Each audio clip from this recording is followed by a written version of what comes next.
பார்த்து கொண்டிருப்பது உங்கள் அற்புத ரேசு டிவி, சென்னையின் முதல் கத்தோலிக்க சேனல். வணக்கம். என்னோட பேர் நெல்சன் ஆண்டனி ஜோக்கியம், அற்புத ரேசு டிவியோட ஃபவுண்டர். இப்போ நீங்கள் பார்த்து கொண்டு இருக்கும் இந்த நிகழ்ச்சியை ஷேர் பண்ணுங்கள் இன்னும் நான் உங்களை ரிக்வெஸ்ட் பண்ணுறேன்.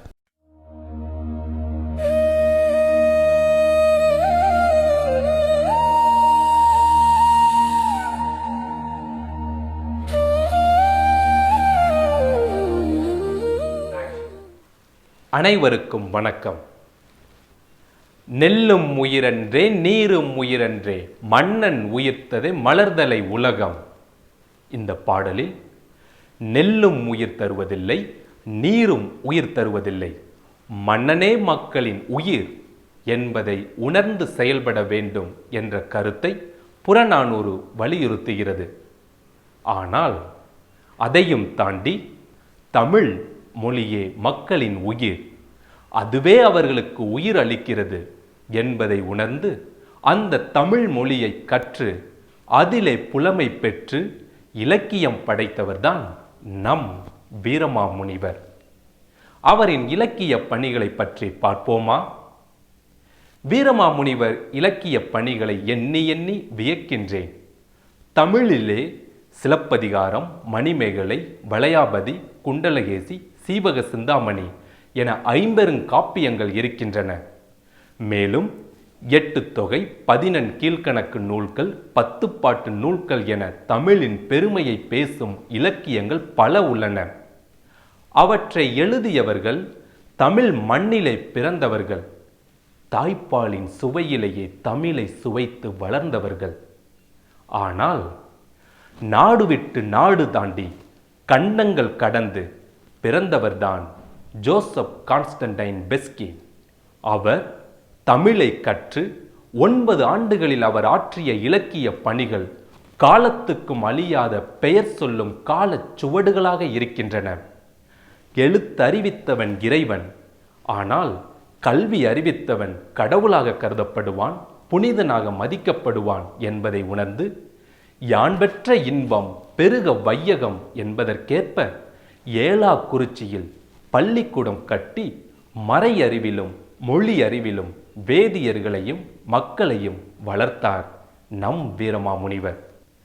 சமயம் வாழ வாழ்ந்திட்டாய், தமிழ் வாழ நீ வாழ்ந்தாய் என்ற பெருமையை உடைய வீரமாமுனிவர் இலக்கண நூல்கள் 3, அகராதி நூல்கள் 3, சிறு காப்பியம் 7, பெருங்காப்பியம் 1, தமிழில் முதலில் உரைநடை நூல்கள் எழுதியவர் நம் வீரமாமுனிவர்.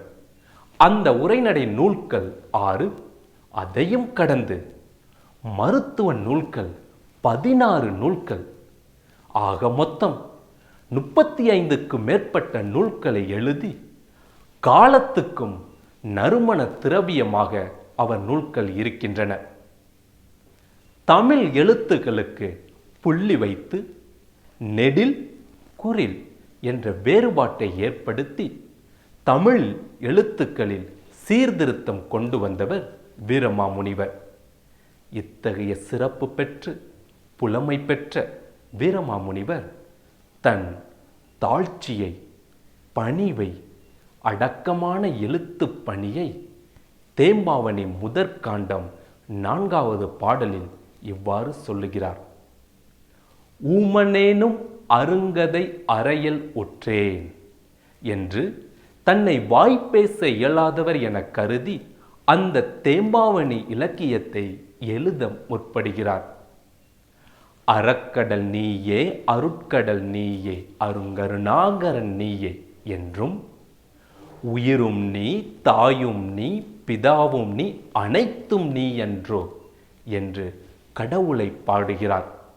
இந்த பாடல் எந்த சமயத்திலும் எந்த மேடைகளிலும் தொடக்க பாடலாக பாடலாம்.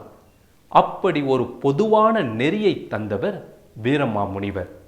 இவ்வாறாக இவர் இலக்கியம் படைத்து இலக்கியத்தின் வழியாக மறைப்பணி செய்து மறைப்பணியில் அன்பு என்னும் விதையை ஊன்றி பிறரை அரவணைத்து ஒரு நம்பிக்கையூட்டும் சுடரொளியாய் இருக்கிறார் நம் வீரமாமுனிவர்.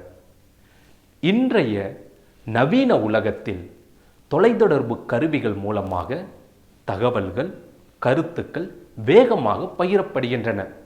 இதனால் சுயமாக சிந்திக்கும் திறன்கள் மற்றும் புதிய படைப்புகள் குறைந்து வருகின்றன. செத்த மீன்கள் ஓடுகின்ற நீரின் திசையை நோக்கி நகர்வது போல நாமும் WhatsApp, Facebook, YouTube, Instagram, Snapchat போன்ற தகவல் தொடர்பு கருவிகளில் பரிமாறப்படும் கருத்துக்களை ஏற்று அவற்றுடன் சென்று விடுகிறோமா? அல்லது உயிருள்ள மீன் நீரை எதிர்த்து செல்வது போல நாமும் கருத்துக்களை ஆராய்ந்து கேள்விக்குட்படுத்தி சிந்தித்து மனித மாண்பை காக்கும் காப்பகமாக செயல்படுகிறோமா?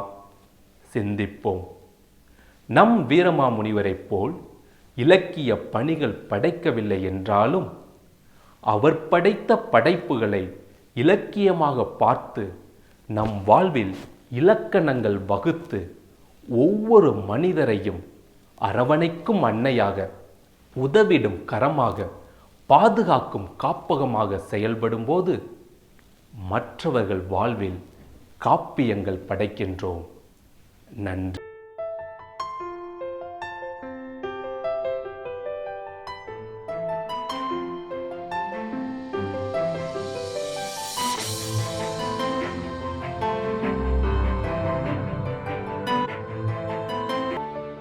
நீங்கள் பார்த்துக் கொண்டிருப்பது உங்கள் அற்புத ரேசு டிவி, சென்னையின் முதல் கத்தோலிக்க சேனல். வணக்கம்.